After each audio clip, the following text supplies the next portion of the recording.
didn't I say on the first one?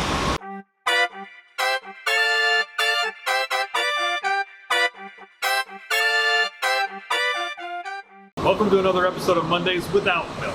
Today I want to talk a little bit about case studies and pictures of completed jobs when they're put up in the field. So when I'm walking through the shop on certain days, I might come across a job that looks like this. Some black panels, but they're on a pallet, and I don't really know what that job's going to look like when it's put together. So what I really like from you guys is to get some pictures of jobs once they've been put up in the field.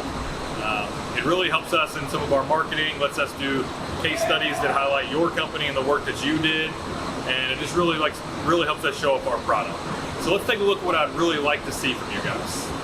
So let's say, for example, you put up a rack enclosure in a facility for one of your customers.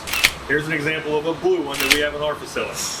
Pictures of this are great for us to use, highlight how the product looks once it's been installed. Let's go take a look at another. There's another great example in our facility of some electrical equipment that's being enclosed. There's a door on either side that slides each way.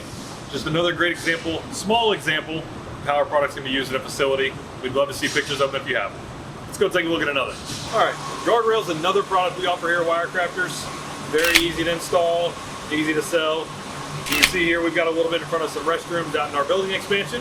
If you've got any great pictures of a guardrail job you'd like to share with us, please click the link in the description below. It's our case study submission form. Answer a few easy questions for me, attach pictures. We'll get it thrown up on our website, promoted on all of our social networks. That's all we got for you this week. We'll see you next week on another episode of Mondays with Milt.